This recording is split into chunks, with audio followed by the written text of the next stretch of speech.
Do you know what's worse than never booking a single modelling job ever again? Finally booking a job and then turning up 6 hours late. So in this video, I have a bit of a story time for you lot about how I was really late to a modelling job. I was skating on very thin ice, and by thin ice, I mean that I was almost cancelled from the job. So you may or may not have seen this runway show I did.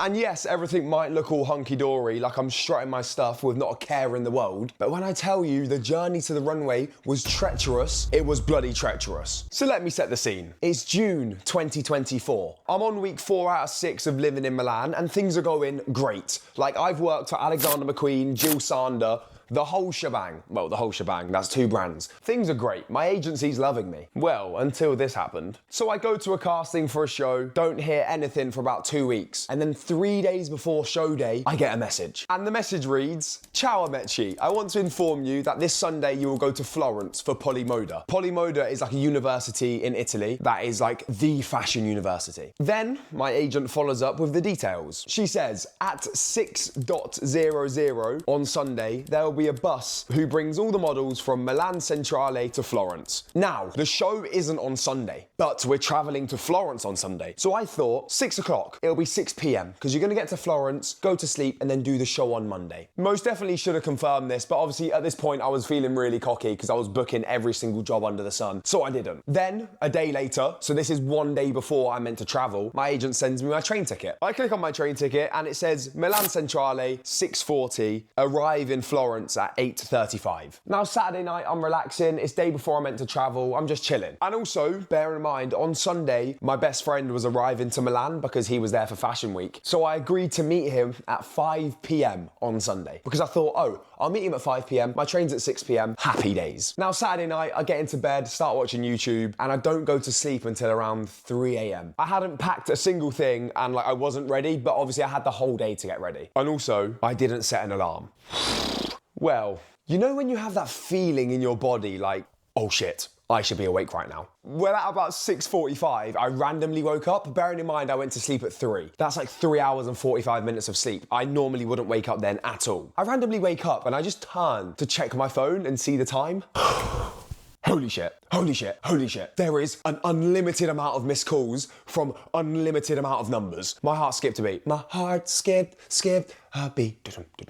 And instantly, in that moment, I knew what I'd done. I knew exactly what I'd done. I knew the train ticket was 6:35 a.m. and not 6:35 p.m. And bearing in mind, this is like the biggest job I've probably ever done. As I'm now checking my phone and seeing all these missed calls, I get a call. So I answer it. Hello, yes, sorry, who's this? It's the casting director. And she says, Amici, are you on the train? I'm tucked up in bed like a good boy. I'm meant to be on the fecking train. And I just have to come clean. I say to her, oh my gosh, so I thought it was 6:35 p.m.? And to be fair, she was really nice and she said, no, this is Italy, like 6:35 p.m. would be 18:35. It says 6:35. And I'm like, oh my gosh, I'm so sorry. Let me check train times now. I'll get the next train possible. Put the phone down, but I'm getting calls from my agent, messages. Where are you? The client wants you. Why are you not on the train? Obviously my agent's not the happiest because he's booked me a job and I've just not turned up. Like, imagine you didn't turn up to your office job. Things are in the shit. But obviously I shoot up out of my bed in a panic and I'm like pacing up and down my apartment. Shit, what am I gonna do? What am I gonna do? I start getting ready. I pack my bag. So now at this point, I'm completely packed. I'm ready to leave the house. But remember, I was meant to meet my friend. Like, my friend is arriving in Milan that day at 5 p.m. I was meant to give him the key. He's gonna be homeless for the night if I don't find a way to get the key to him. It's 7:30, nowhere is open. What do I do? So I leave my apartment. At this point, I have a migraine. Like, to make things 10 times worse, I can't see the middle bit of my screen. My vision. My head hurts, can't see, I wanna cry. I find a plant pot outside our apartment and I'm like, this is sketchy because this key could get lost completely. I'm gonna have to pay the Airbnb hosts to replace the key. He's gonna have nowhere to stay. I'm not gonna be able to get into the apartment, but I have to risk it. So I buried this key under some dirt, made a video for him and sent him the video and was like, mate, look, I fucked up. I need to go to Florence right now. I'm not gonna be able to meet you. The key is here. This is the street. I just hope it's here when you get here. Now it's time to sort out my transport from my house to the train station. And for some reason, it took 40 minutes on a Lime bike, or 35 minutes in a taxi, or an hour on the metro. Milan is not that big, but today it seemed to be as big as New York. In my head, I'm not gonna pay 50 euros for a taxi. So I thought, you know what, I'll hop on a Lime bike. I can pedal quicker and get there quicker. It wasn't a good idea with a migraine because I can't see. So I was basically riding a bike blind. I left mine about 7:30 a.m. So I say to them, okay, cool, I'm gonna get there at 8:10. There's a train at 8:15. I can make that one. They're like, okay, cool, brilliant. That'll get you into Florence about 10:30. All should be good. Well, after the worst Lime journey of my entire life, I make it to the station, go on the app to buy myself a ticket. Train sold out, completely sold out. First class, second class, third class, fourth class, fifth, every single class in the train sold out. Who is going from Milan to Florence, basically a 2-hour train journey at 8:20 a.m. Like, you're not doing the morning commute because you're not gonna get to work until 10:30, 11. So there's no way you're going to work. You're going on holiday. Does no one work? Train sold out. And there's not another one until 9 a.m., which is 40 minutes later, and I can only buy a first class ticket. The first class ticket is 120 euros. Sorry, what? So anyway, I have no other choice at this point. I have to spend 120 euros on a train ticket to get from Milan to Florence. Anyway, the time comes to board the train. I can hardly read the boards that say my platform number, but I do make it to the platform in the end. Get on my first class seat, and can I just tell you, this was the highlight of my day. The greatest train ride ever. No, ever. Unlimited legroom. I had a reclining seat. When you have a migraine, exactly what you want. Now I'll put my AirPods in. I don't play any music. I just put noise cancelling on and shut my eyes to try and get better before I get to the venue, because when I get there, I have a fitting. I'm on the train for about an hour and a half, 2 hours. I get to Florence train station. How am I gonna get to the university? The university was like an hour walk, 30-minute taxi, but I don't know how to get a taxi. I'm in a random city that I've never been in my entire life. So I resort to something that every sane person who still has a migraine and can't see would do. Hopped on a scooter. Because how else are you gonna traverse a random city that you don't know the traffic laws and there's cars flying around everywhere? So I ran a few red lights, broke a few laws. I didn't really, so Polizia, don't come for me, please. I got to the university in the end, got changed into my outfit. Luckily, I hadn't missed my fitting. So basically how it was set up is that the students had their fitting in front of like their headmaster, and he would help them with their outfits and whatnot. The person I was walking for, his slot hadn't come up yet. So I made it just in time. And I probably got there about 12:30, so I was 4 hours late.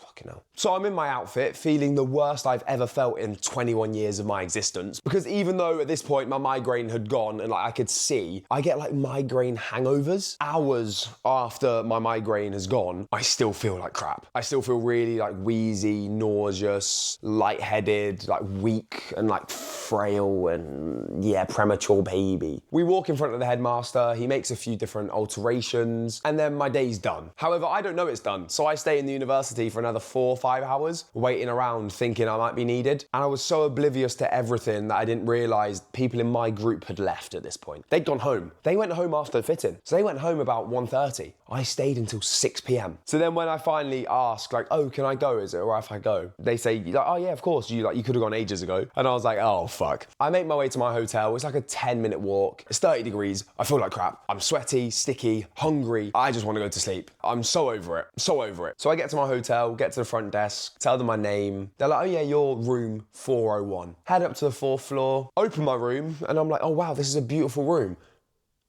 Why is there shoes in the corner? I walk in and I think, have they given me the wrong room? Have they double booked a room? Carry on walking. I'm sharing a room with a model that I don't know. Potentially the worst thing that could have happened at that time, considering I felt like I was gonna throw up. Anyway, the guy I was sharing the room with was like an Asian model and he didn't speak much English. So we didn't actually talk that much, which was ideal for me in that situation because I just wanted to go to sleep. And while I'm chilling in bed, my friend messages me, thank God, because I was so stressed. He's rummaged through the forest where I've buried the keys and he's been able to get the keys for the Airbnb. So I ordered some food, went to sleep. Me and him didn't really talk too much. And then the next day, woke up and it was show day. I went to the venue, got my makeup done, got my hair done, strutted the shite out of the runway and got some semi-decent pictures and videos out of it. Now, when it was time to go home, I walked to the station and I was sitting there minding my own business. And if the story couldn't get any worse, the police come up to me. They say in Italian, "Excuse me, can I see your ID?" I didn't know in Italy, the police can just ID you whenever they feel like it. Like, eeny, meeny, miny, mo, I want to ID you now. And I was like, sorry, English? And they were like, yeah, can we see your ID? And I was like, oh, I don't have it on me. And they were like, why not? And I was like, I just didn't know I was meant to have it on me. And they were like, well, we could bring you to the station right now, but we're not going to. Do you have a picture of it? So I showed them a picture of my passport and they were like, okay, cool. We'll let you off this time, but next time you need to carry your ID around with you. So since then, I have carried my ID around everywhere. I haven't. So I get back to Milan about 10:30 p.m, do the 40-minute line bike journey back to my Airbnb, unpack my stuff. What have I gone and forgot? My AirPods. So what I got out of the entire trip was a migraine, partial blindness for about a day, lost my AirPods, pissed off my agents and a casting director, almost crashed a line bike in Milan, almost crashed a scooter in Florence, spent 120 euros on a train ticket. However, I did get some pretty cool pictures and videos from the runway show. So I guess it was all worth it. Well, I hope I've shown you lot that modelling isn't all sunshines and rainbows. If you did enjoy this story, like, comment, subscribe, and tell me what's the worst thing that's ever happened to you. Actually, that's quite dark. Tell me a situation where you've been the most stressed in your entire life. Like when you've had a day where things have just gone wrong. You'll see me round here in a couple days, I suppose.